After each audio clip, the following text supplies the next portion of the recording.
Hello and welcome to all our viewers in Nigeria and around the world to News Cycle on Global Television, coming to you live from the nation's capital, Abuja. I am Godwin Sunday. A quick reminder that Global Television is on DSTV channel 365 and StarTimes channel 276.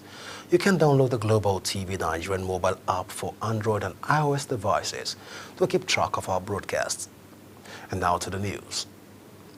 President Bola Tinubu has reaffirmed the federal government's commitment to local content, technology transfer, and empowering Nigerians. The president stated this during the commission and other road projects in Lagos. Kike Lomo Okere has the details. President Bola Ahmed Tinubu emphasized that the government will no longer compensate developers who violate building regulations, highlighting the importance of urban planning and the rule of law. He instructed the Minister of Works, David Umahi, and other officials to ensure strict compliance with laws on local content, training, and technology transfer in all projects. It is a great honor for me and pride to have this sense of fulfillment standing before you to commission the completed part of Lagos-Calabar Coastal Highway corridor. This is phase 1 section of Ahmadu Bello Way, 700 kilometer iconic project spanning the coastal areas of Ogun, Ondo, Delta, Edo, Bayelsa, Rivers, Akwa Ibom, and Cross Rivers states. President of the Senate, Godswill Akpabio, pledged the National Assembly's support for economic repositioning. Mr. President, we have a president who has both sight and vision. And this, for me, is something I must advise our governors, particularly those of them who are on their second terms. Don't give power to anybody who is not prepared. If you do that, you are giving power to somebody who is not prepared for governance. 1,000 miles for Nigerians begins with a step, and that step is what we are starting. 750 kilometers of this Calabar, Lagos-Calabar. The Minister of Works, David Umahi, says the government spent 18 billion naira compensating those affected by the highway's construction, stressing that all projects must prioritize Nigerian well-being and sustainability. Mr. President, I want to thank you for the coastal route. When you directed me, say, Dave, I said, which projects do I do for you, Mr. President? He said, just use your initiatives, but go and do the coastal route. And I've said it over and over. Mr. President, in the process of procurement, not just the coastal route, in all the roads we have engaged in, and God is my witness, you never gave us words, you never gave us idea, you never nominated a contractor. I take responsibility and I defend every action of Ministry of Works. The event was attended by governors from several states, prominent figures including Nobel laureate Wole Soyinka, National Security Advisor Nuhu Ribadu, and industry leaders such as Aliko Dangote, among others. Kike Lomo Okere, Global Television News. Administration has announced a temporary disruption in water supply across Abuja city center and some satellite towns due to the ongoing rehabilitation of 2 major water treatment plants. The FCT Minister, Nyesom Wike, through his senior special assistant on public communications, Larry Olayinka, explained that the affected facilities, phases 1 and 2 of the FCT Water Board's 4 treatment plants, are undergoing critical electrical mechanical upgrade by Marcel CSCC Nigerian Limited. While the remaining 2 plants, phase 3 and 4, remain operational, they are unable to meet full demand, prompting a 2-week water rotation exercise. A timetable has been drawn to alternate supply between line 1 and 2 of the distribution network. To ease the burden during the upcoming Salah celebrations, the minister said the rehabilitated plants will be temporarily reactivated to boost supply. Residents are advised to store sufficient water as the FCTA works to complete the upgrade ahead of the schedule. The All Progressive Congress, APC in Benue State, has endorsed Governor Hyacinthe Alia as its sole candidate for the 2027 gubernatorial elections. The endorsement was made during a series of events commemorating his second anniversary in office. Our correspondent Felicity Ndere reports. Gathered at the Ibrahim Badamasi Babangida Square in Makurdi for the event marking Governor Hyacinthe Alia's second year in office were leaders of the All Progressive Congress (APC) in Benue State, party stakeholders, top government officials from the Alia-led administration, members of the Benue State House of Assembly, led by Deputy Speaker Lamin Danladi, and the good people of Benue State. At the event, Governor Hyacinthe Alia and President Bola Ahmed Tinubu were formally endorsed for a second term, with stakeholders citing the need to consolidate the achievement of their first tenure for the greater benefit of Nigerians. The presidential endorsement of Bola Ahmed Tinubu as the presidential sole candidate. Here also, we will also endorse the leader of all the Progressive Party in Benue State and our leader, the Executive Governor of Benue State, His Excellency, Reverend Father Dr. Ise Emia. These endorsements today include both the PDP. I established that our support will be firm and permanent, and indeed, we are going to give the endorsement for you to be a single candidate of the APC come 2027 election. Governor Alia highlighted his administration's focus on infrastructure as a drive of socio-economic growth and outlined key achievements over the past 2 years. We are poised to diversify our economy, tap into our vast mineral wealth, and develop our people. We are committed to a Benue where every citizen can live with dignity and aspire without limits. Governor Alia acknowledged facing challenges like insecurity and limited resources, but assured that strategic measures are being taken to address them. Yes, we have faced challenges, insecurity, political distraction, and resource constraints, but we remain undeterred. Our resolve is unshaken. We call on all communities to unite for peace, for progress, and for the great future of Benue State. The event concluded with goodwill messages from traditional rulers, elder statesmen, and politicians, as well as others, all commending Governor Alia for his purposeful and people-centered leadership. They pledged their unwavering support to him so that he can continue delivering on his promise for the people of Benue State. In Makurdi, Felicity Ndere reporting Global TV News. The chairman of the Independent Electoral Commission, INEC, Professor Mahmoud Yakub, has charged newly sworn-in resident electoral commissioners to take their job serious and shun anything that will dent their reputation and national development. He made this call while administering the oath of office to the newly sworn-in REC members at the Commission's headquarters in Abuja. Our political correspondent was there and he reports. It was fun to behold as the newly appointed resident electoral commissioners took turns to take their oath in office as they pledged their commitment to nationhood. The ceremony, which was held at the Commission's headquarters in Abuja, had in attendance active and outgoing REC members, members of the Commission, family members, as well as civil societies. The chairman congratulated the new RECs and urged them to focus on their responsibilities and act in good conscience while observing the Constitution.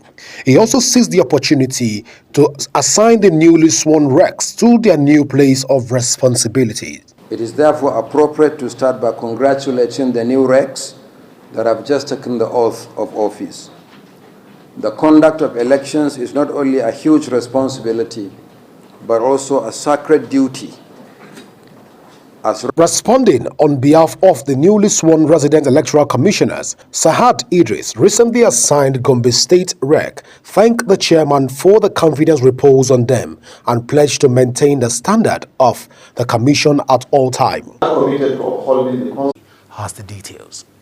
Basic examination bodies, Honorable Oboku Ofoji, emphasized that parents deserve an explanation as to why the safety of their children was compromised.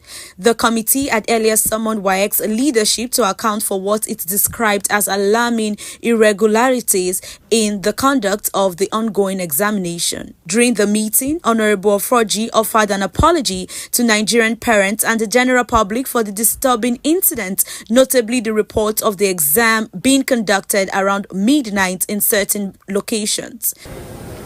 Parents and Nigerians need to know why their children's lives were endangered.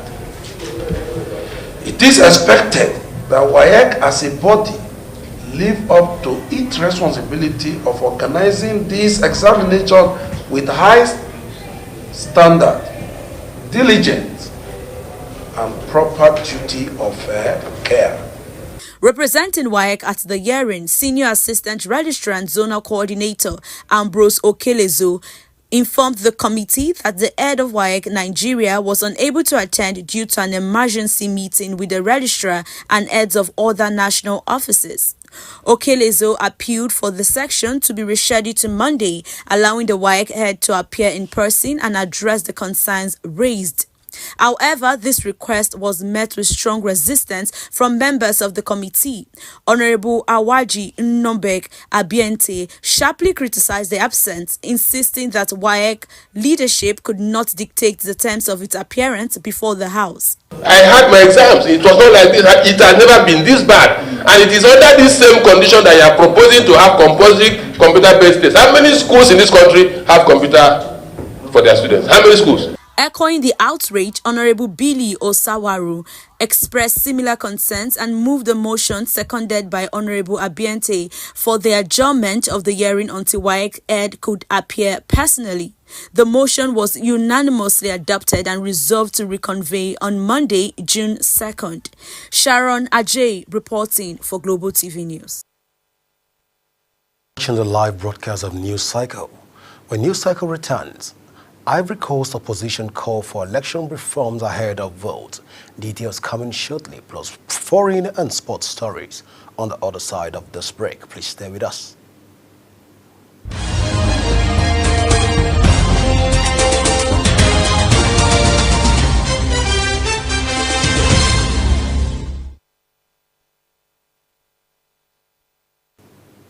In business, a group under the auspices of African Center for Energy Governance and Accountability, ASEGA, has tasked President Bola Tinubu on the need for deeper investment in energy infrastructure, faster resolution of legacy disputes, and strategic planning for Nigeria's energy transition in the face of global decarbonization targets. According to the group's executive director, Dr. Usman Bello Idris, the Nigerian oil sector and oil and gas sector is still faced with challenges in refining capacity, gas monetization, and energy access for its people. The suggestion is coming on the heels of the second-year administration of President Bola Tinubu, which had elicited critical assessments of his governance since he became president. A Dangote petrochemical refinery will receive at least 5 million barrels of imported crude oil within the next 4 weeks of July. The import delivery consisted of U.S. West Texas immediate crude. The refinery has awarded tenders for the purchase of around 161,000 barrels per day of U.S. crude to be delivered in July. The final totals for the month may change if the refinery makes more purchases.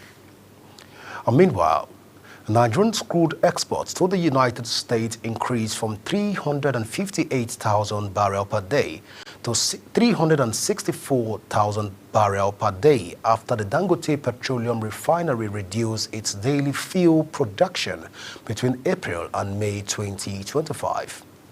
Quoting the Energy Information Administration, USA crude and fuel inventories all fell last week, while crude import from Nigeria hit their highest level in nearly 6 years. Crude inventories fell by 2.8 million barrels to 440.4 million barrels in the week ending May 23, compared with analyst expectations in a Reuters poll for a 118,000 barrel rise.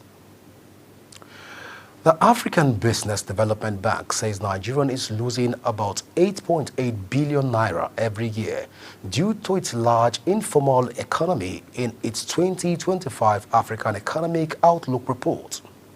According to the bank, informal enterprises, including street vendors, smallholders, farmers, and micro and small businesses, make up a significant share of economic activities across Africa, but remain largely untaxed. The report noted that while informal businesses contribute significantly to economic activity and employment, much of the wealth they generate remains outside the tax system, resulting in substantial revenue losses that could be used to finance development. On the foreign scene, the federal government has denied knowledge of a controversial Russian work-study program linked to the production of a military drone used in the war against Ukraine. The Ministry of Foreign Affairs said Nigeria was not involved in it. However, a document posted on the website of the Ministry of Education, which had been trending for a while, suggests Nigerian youth were encouraged to apply for the scholarship. Meanwhile, the Russian government has denied recent allegations that Nigerian youth, particularly young women, are being recruited to work in military drone factories under the guise of scholarship schemes. In a statement published via a verified Russian social media account, the government dismissed the claims as false and part of what it described as a Western-sponsored smear campaign.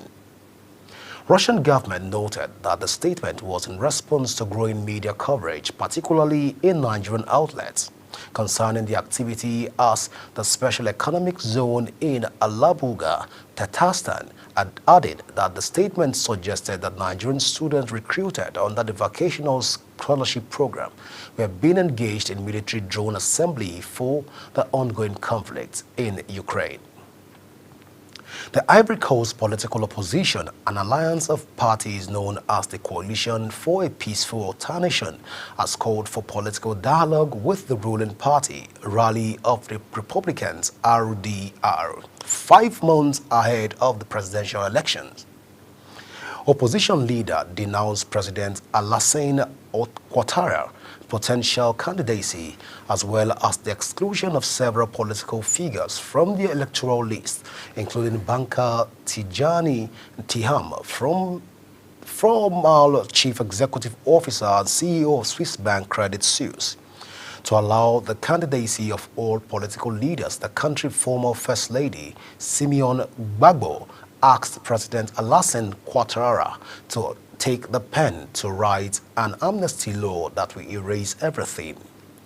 In Paris, Tijani Thiam, president of the coalition, and the PDCI, the main opposition party, projected a video onto big screens. In the video, he said that justice must not be instrumentalized and called for a revision of the electoral list before the election. In sport, Arsenal, Liverpool, Chelsea and Manchester United have stepped up their interest in Atalanta forward Ademola Lookman as the Nigerian international emerges as one of the most sought-after players in the summer transfer market following his remarkable Serie A campaign. The 27-year-old has become a prime target for several Premier League heavyweights after contributing 25 goals across all competitions this season, with his outstanding performances propelling Atalanta into European contention and significantly increasing its market value. Arsenal have reportedly made Lookman their primary transfer target ahead of Atlantic club's Nico Williams as they look to strengthen their attacking options. Manager Mikel Arteta is building a squad capable of competing on all fronts, and Lookman presents an exciting profile given their current focus on squad depth. Turkish Super League champions Galatasaray are planning to offer Super Eagles striker Victor Osimhen a €3 million annual pay rise to €15 million per year in a bid to convince him to join the club permanently following his remarkable loan spell from Napoli. A 27-year-old Nigerian forward currently earns around €12 million per year at Galatasaray, but the Istanbul Giants are prepared to increase the €288,000 per week, which will represent the highest salary in the striker's career and the most lucrative deal Galatasaray has ever offered a player. Osimhen has enjoyed a sensational campaign at Galatasaray following a season-long loan move from Napoli last season. Many initially thought the Nigerian international would simply be marking time in Turkey after Napoli excluded him from their plans for the season, but he has quickly become a fan favorite and one of the club's most valuable assets. Nigerian international Victor Boniface could be on his way out of the Bay Arena this summer as Bayern Leverkusen have slapped a €50 million price tag on the striker. The former Bundesliga champions, who recently appointed ex-ISM Amsterdam and Manchester United gaffer Erik ten Hag to be their new manager, are seemingly prepared for life under the Dutchman following the departure of Xabi Alonso to Real Madrid, and could let Boniface out the door in order to fund new signings. According to German outlet Sportbild, Bayern Leverkusen have lowered their asking price for Boniface to the tune of €50 million as they are looking to offload him this summer. He was close to sealing a €70 million to Saudi Pro League out Al Nassr during the January-winter transfer window before the Saudi Arabia side changed their mind and signed Colombia ace Juan Duran from Aston Villa. And that's it on Global TV News Cycle. A quick reminder that Global TV is on DSTV channel 365 and StarTimes channel 276. Kindly follow us across all our social media platforms that are showing on your screen using @Global TV NG. You can download the Global TV Nigerian app for Android and iOS devices to keep track of our broadcasts. I am Godwin Sunday. Thank you for watching.